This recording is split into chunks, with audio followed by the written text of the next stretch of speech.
ಸುಮಾರು 10 ಕೋಟಿ ವರ್ಷಗಳ ಹಿಂದೆ ಭೂಮಿಯು ಡೈನೋಸಾರ್ಗಳ ಸಾಮ್ರಾಜ್ಯವಾಗಿತ್ತು. ಒಂದು ರೋಮಾಂಚಕ ಜಗತ್ತು.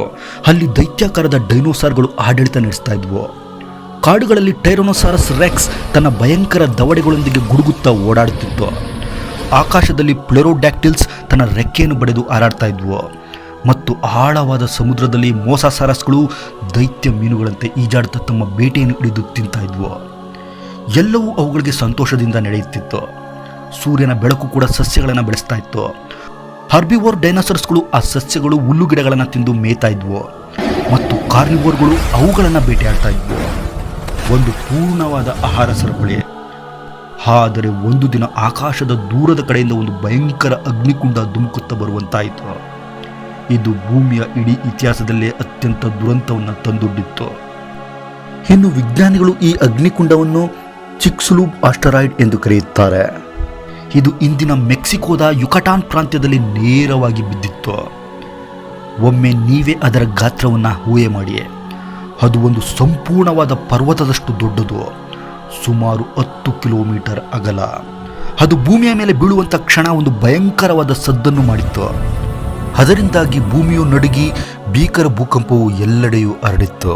ಆಕಾಶದಿಂದ ಬೆಂಕಿಯ ಮಳೆ ಸುರಿದು ಎಲ್ಲವನ್ನೂ ಸುಟ್ಟು ಹಾಕಿತ್ತು ಮತ್ತು ಸಾಗರಗಳು ರೌದ್ರಾವೇಶದಿಂದ ತೀರಕ್ಕೆ ಧುಮುಕಿದ್ವು.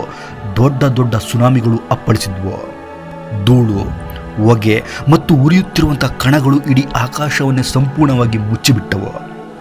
ಅವು ಸೂರ್ಯನ ಬೆಳಕು ಭೂಮಿಗೆ ತಲುಪದಂತೆ ತಡೆಯಿತು. ವಿಜ್ಞಾನಿಗಳು ಇದನ್ನು ನ್ಯೂಕ್ಲಿಯರ್ ವಿಂಟರ್ ಅಥವಾ ಪರಮಾಣು ಚಳಿಗಾಲ ಎಂದು ವರ್ಣಿಸುತ್ತಾರೆ.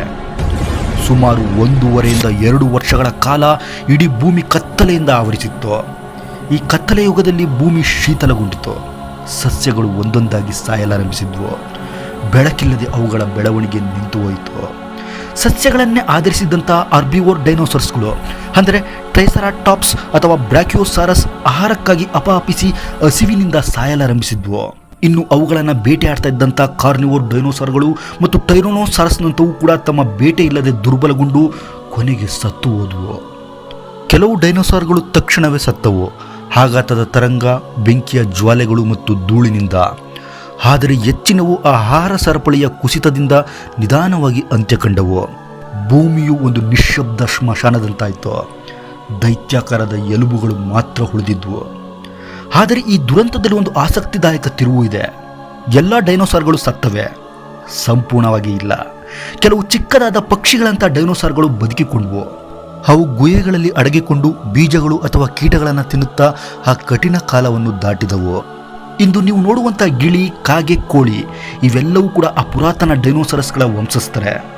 ಅವು ಈಗಲೂ ಕೂಡ ರೆಕ್ಕೆಗಳನ್ನು ಬಳಸಿಕೊಂಡು ಹಾರಾಡುತ್ತಾ ಆ ಡೈನೋಸಾರಸ್ಗಳ ಜೀವಂತವನ್ನು ಸಾಕ್ಷಿಯಾಗಿ ಉಳಿಸಿಕೊಂಡಿವೆ. ಈ ಭಯಂಕರ ಘಟನೆಯನ್ನು ವಿಜ್ಞಾನಿಗಳು ಕ್ರಿಟೇಷಿಯಸ್ ಪಳೆಯೋಗೆ ಎಕ್ಸ್ಟೆನ್ಷನ್ ಅಥವಾ KPG ಈವೆಂಟ್ ಎಂದು ಕರೆಯುತ್ತಾರೆ. ಇದು ಸುಮಾರು 6.6 ಕೋಟಿ ವರ್ಷಗಳ ಹಿಂದೆ ನಡೆದಿದೆ. ಈ ದುರಂತ ಒಂದು ಅಂತ್ಯವಾಗಿತ್ತು, ಆದರೆ ಅದೇ ಸಮಯದಲ್ಲಿ ಒಂದು ಹೊಸ ಆರಂಭಕ್ಕೆ ದಾರಿ ಮಾಡಿಕೊಟ್ಟಿತ್ತು. ಡೈನೋಸಾರ್ಗಳು ಇಲ್ಲದೆ ಭೂಮಿಯು ಖಾಲಿಯಾದಾಗ ಚಿಕ್ಕ ಚಿಕ್ಕ ಸಸ್ತನಿಗಳು, ಇಲಿಗಳಂತವು ಹೊರಬಂದವು, ಬೆಳೆಯಲಾರಂಭಿಸಿದ್ವು. ಅವುಗಳೇ ನಮ್ಮ ಪೂರ್ವಜರು. ಡೈನೋಸಾರ್ಗಳು ಇದ್ದಿದ್ದರೆ ಸಸ್ತನಿಗಳು ದೊಡ್ಡದಾಗಿ ಬೆಳೆಯಲು ಅವಕಾಶ ಇರಲಿಲ್ಲ ಮತ್ತು ನಾವು ಮಾನವರು ಕೂಡ ಇರುತ್ತಿರಲಿಲ್ಲ. ಹೀಗೆ ಆಕಾಶದಿಂದ ಒಂದು ಕಲ್ಲು ಧುಮುಕಿ ಬಂದು ಎಲ್ಲವನ್ನು ನಾಶ ಮಾಡಿತು. ಒಂದು ಸ್ಫೋಟದಿಂದ ಕತ್ತಲೆಯೇ ಆವರಿಸಿತು ಮತ್ತು ಅದರಿಂದಲೇ ಒಂದು ಹೊಸ ಜಗತ್ತು ಉದಯವಾಯಿತು. ಒಟ್ಟಾರೆ ಡೈನೋಸಾರ್ಗಳ ಕಥೆಯ ದುಃಖದ ಅಂತ್ಯ ನಮ್ಮಂತಹ ಸಸ್ತನಿಗಳ ರೋಚಕ ಕಥೆಗೆ ಆರಂಭವಾಗಿತ್ತು.